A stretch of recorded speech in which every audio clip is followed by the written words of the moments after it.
마블이 영화에 대한 유출된 듯한 티저, 예고편, 내부 정보들로 우리를 계속해서 쏟아붓고 있습니다. 우리는 둠스데이에 이미 질렸으니 스파이더맨 네 번째 이야기로 넘어갈 때입니다. 거기서는 재미있는 상황이 벌어졌는데 마블이 처음에는 예고편을 너무나 끔찍한 화질로 공개해서 거의 아무도 믿지 않았고 결국 더 좋은 화질로 다시 유출시켜야 했습니다. 우리는 앞으로 몇 분 동안 그것을 분석할 것이고 덤으로 소니의 시네마틱 유니버스의 최종적인 종말, 베놈을 마블에 넘겨주려는 소니, 해리 오스본을 연기할 수도 있는 조 키어리 등 많은 것을 다룰 것입니다. 스파이더맨을 응원하는 좋아요를 눌러주시고 우리는 바로 본론으로 들어가겠습니다. 최근 며칠 동안 여러 권위 있는 소식통들이 소니가 자사의 시네마틱 유니버스의 미래를 결정했다고 밝혔습니다. 현재 그곳에는 올리비아 와일드의 스파이더우먼에 대한 미발표 영화가 단 한 편 남아 있었습니다. 그리고 그것은 주목하세요, 취소되었습니다. 이제 소니는 자체 영화 제작 대신 마블과의 협력을 심화할 계획이며 케빈 파이기에게 기존의 모든 캐릭터에 대한 권리를 일정 비율로 넘겨줄 것이라고 합니다. 이는 중요합니다. 왜냐하면 한때 소니는 블랙팬서 영화에 크레이븐 더 헌터를 사용하는 것을 거부했기 때문입니다. 그때는 베놈의 성공과 자신만의 유니버스에 대한 꿈이 있었습니다. 이제 그것은 공식적으로 끝났고 일본인들은 마블과의 공동 프로젝트로 돈을 벌 계획입니다. 우선 베놈이 이관될 첫 번째 순서라고 합니다. 게다가 이 제안은 톰 홀랜드와 함께하는 새로운 3부작의 주인공으로 신비오트를 만들고 싶어 하는 케빈 파이기에게서 나온 것 같습니다. 베놈은 스파이더맨이 검은 슈트를 입는 시크릿 워즈에도 등장할 수 있습니다. 그리고 그 외에는 블랙캣, 카멜레온, 모비우스 등 소니가 최근 몇 년 동안 명성을 크게 훼손시킨 전설적인 스파이더맨 악당들이 주 유니버스에 등장하는데 장애물이 마침내 사라졌습니다. 새로운 신빙성에 대한 정보는 마블이 이전에 소니가 단호하게 허가를 거부했던 애니메이션 시리즈 스파이디와 놀라운 친구들의 베놈을 추가함으로써 간접적으로 확인되었습니다. 하지만 여기에는 미묘한 점이 있는데 소니는 마블과의 계약에 따라 캐릭터에 대한 권리를 최종적으로 잃지 않기 위해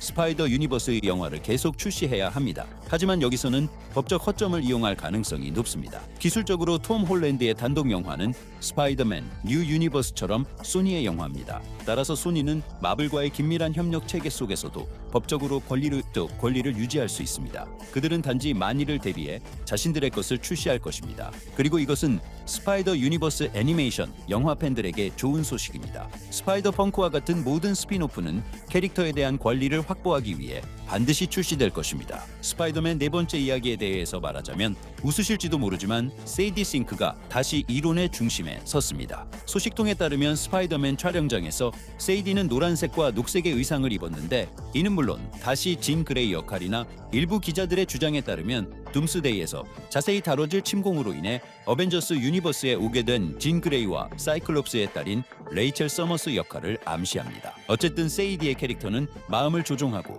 기억을 지우며 염력을 가지고 있다고 합니다. 진 그레이의 모든 능력을 갖추고 있으며 피해 통제국이라는 조직이 그녀를 쫓을 것이라고 합니다. 만약 세이디가 정말로 멀티버스 출신이라면 이는 마블의 매우 흥미로운 움직임이며 마침내 어떤 영화든 둠스데이와 연결될 것입니다. 그리고 예고편에서 우리가 기억하듯이 사이클롭스는 분명히 가까운 사람을 애도하고 있었습니다. 그리고 진 그레이는 죽은 역할에 가장 잘 어울립니다. 사이클롭스의 이야기는 침공으로 인해 어딘가로 사라진 진과의 딸에 의해 더욱 잘 이어질 것입니다. 루소 형제가 둠스데이를 어떻게 서서히 구축하고 있는지 기억하시죠? 수스톰의 딸, 토르의 딸, 닥터둠의 아이들, 사이클롭스의 딸은 논리적으로 그 대열에 합류할 것입니다. 그래서 우리는 아직 이 내부자들의 이론을 거부하지 않을 것입니다. 재미있게도 세이디 싱크 자신은 역할을 제안받기 전부터 자신의 역할에 대한 소문을 알았다고 밝혔습니다. 세이디에 따르면 그녀는 케빈 파이기와 처음 접촉하기 이틀 전에 마블이 그녀와 연락했다는 인터넷 기사를 읽었다고 합니다. 그래서 요즘 내부자들은 정말로 모든 것을 미리 알고 있습니다. 정보는 종종 배우들보다 먼저 그들에게 전달됩니다. 마블에서 큰 미래가 예견되는 또 다른 기묘한 이야기의 배우는 조 키어리입니다. 많은 소식통에 따르면 마블은 마침내 정신을 차리고 알려지지 않은 또 다른 배우 대신 진정으로 인기 있는 배우를 고려하고 있다고 합니다. 게다가 케빈 파이기는 이미 조를 위해 그가 맡을 준비된 역할이 있다고 합니다. 정확히 어떤 역할인지는 아직 불분명하지만 레딧에서는 톰 홀랜드 3부작의 해리 오스본 역할로 키어리를 적극적으로 추천하고 있습니다. 키어리와 홀랜드는 거의 동갑이며 그들의 시너지는 3부작을 위대하게 만들 수 있습니다. 하지만 스파이더맨 외에도 다른 선택지가 있습니다. 마블은 시크릿 워즈 이후에 뮤턴트 스타들이 절실히 필요할 것입니다. 그리고 새로운 사이클롭스 역할에도 키어리는 아주 잘 어울립니다. 그는 아이들을 돌보는데 확실히 능숙합니다. 그리고 아주 이국적인 선택지는 새로운 토니 스타크입니다. 카리스마와 분위기 면에서 조는 젊은 다우니 주니어를 닮았습니다. 그리고 케빈 파이기가 시크릿 워즈 이후 토니와 캡틴 역할의 배우 교체를 약속했다는 점을 고려하면 모든 것이 가능합니다. 어쨌든 여러분의 제안을 댓글로 남겨주시고 우리는 스파이더맨으로 돌아가겠습니다. 거기서는 3부작의 중요한 순간이 있었는데 권위 있는 소식통들이 마블이 스파이더맨 5번째 이야기의 감독으로 데스틴 크레튼을 유지할 계획이라고 밝혔기 때문입니다. 그리고 이것은 두 프로젝트의 동시에 끔찍한 소식입니다. 첫째, 크레튼이 감독해야 했던 나루토의 영화화는 그냥 넘어가고 스파이더맨 영화들 사이의 휴식 시간에 해낼 수도 있을 겁니다. 샹치 2번째 이야기의 상황은 훨씬 더 나쁩니다. 크레튼이 감독해야 했던 것 같습니다. 여기서 감독은 확실히 몸이 2개라도 모자랄 것입니다. 그리고 재미있게도 샹치에서 하차한다는 소문은 주연 배우인 시무리우가 간접적으로 확인했습니다.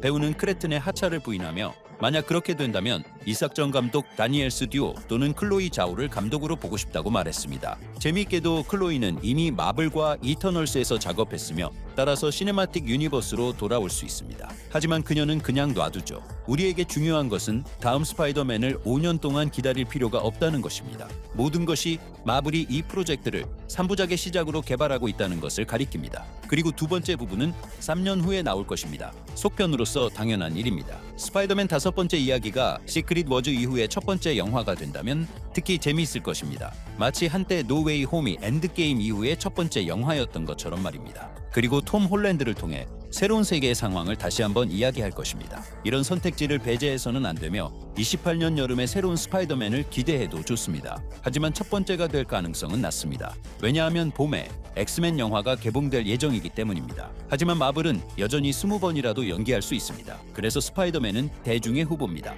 네 번째 부분의 공식 예고편은 1월 22일 이후에 공개될 예정이며 유출된 것과는 다를 것이라고 합니다. 2번이나 유출된 것을 고려하면 당연한 일입니다. 마지막 버전에서는 스파이더맨이 타란툴라와 싸우는 코믹북 표지의 거의 동일한 영화화를 화면에서 볼 수 있었습니다. 그리고 우리는 화면에 있는 사람이 바로 안톤 로드리게스라고 자신 있게 말할 수 있다고 생각합니다. 그는 슈퍼 솔저 혈청의 또 다른 버전을 자신에게 주사하고 장갑과 부츠에 마약과 도구로 코팅된 접이식 칼날을 장착한 전직 군인입니다. 스파이더맨에게 매우 심각한 상대이며 사실상 그의 복제품입니다. 그리고 예고편의 픽셀이 허용하는 한 타란툴라는 코믹북의 거의 정석적인 의상을 입을 것이라고 말할 수 있습니다. 부메랑에 대해서도 같은 말을 합니다. 그도 예고편에 등장했지만 훨씬 낮은 화질과 배경에서 말입니다. 그리고 다시 최소한의 수정만 가해진 코믹북의 절대적으로 정석적인 의상을 입고 있습니다. 여기서 마블은 분명히 DC의 경험을 받아들이고 의사현실주의를 포기하고 있습니다. 멀티버스사가 전체에서 마블이 끊임없이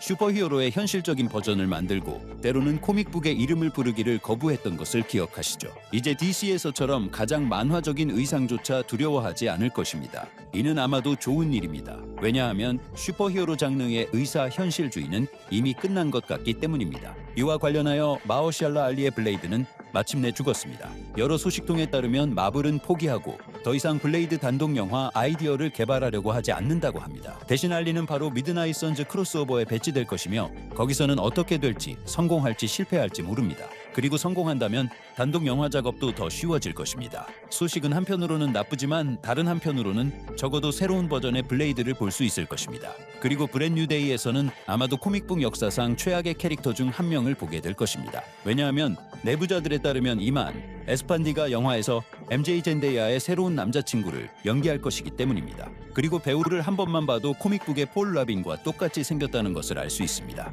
그는 2022년에 처음으로 페이지에 등장했으며 바로 메리 제인과 로맨스를 시작했습니다. 그리고 정말로 대단했습니다. 그는 정말로 다정하고 배려심 많고 좋은 남자이며 악당과는 거리가 멉니다. 아이러니하게도 바로 이것이 팬들을 화나게 했습니다. 많은 사람들은 마블이 스파이더맨과 메리 제인을 헤어지게 하기 위해 폴을 만들었다고 생각합니다. 그리고 그는 더 이상 어떤 줄거리 기능도 수행하지 않습니다. 코믹북에서 메리 제인과의 이별은 스파이더맨을 어두운 길로 이끌었습니다. 그래서 영화에서도 많은 사람들은 젠데이아의 새로운 남자친구가 피터에게 충격이 될 것이며 그는 때때로 퍼니셔처럼 보이기 시작할 것이라고 의심합니다. 그리고 이 줄거리의 성공은 스파이더맨의 미래뿐만 아니라 마블 전체의 미래를 결정할 것입니다. 영화 산업의 고위 간부들을 인용하여 더 랩은 2026년이 마블 시네마틱 유니버스 역사상 가장 중요한 해라고 보도했습니다. 이 쿨판물에 따르면 마블의 영화에서의 모든 미래는 스파이더맨과 둠스데이의 성공에 달려 있을 것입니다. 이것이 누군가에게 비밀이라는 것은 아니지만 디즈니의 경영진은 프로젝트의 흥행 성적을 면밀히 평가하고 7번째 단계와 다음 사계에 대한 조치를 취할 것이라고 합니다. 무언가를 취소할 가능성은 낮습니다. 엑스맨 영화는 이미 제작에 들어갔고 블랙팬서 3번째 이야기도 이미 촬영 중입니다. 아마도 케빈 파이기가 새로운 프랜차이즈와 시리즈에 돈을 받을지 여부에 대한 문제일 것입니다. 스파이더맨 4번째 이야기와 뉴 어벤져스의 실패는 미래 프로젝트의 예산을 크게 흔들 수 있습니다. 그리고 마블은 1년에 한두 편의 검증된 영화를 출시하며 15년 전으로 돌아갈 것입니다. 이런 결과를 믿으시나요? 아니면 어벤져스는 여전히 흥행해서 20억 달러를 벌 수 있을까요? 댓글로 여러분의 예상을 남겨주세요. 오늘은 여기까지입니다. 친구들, 곧 새로운 영상에서 만나요.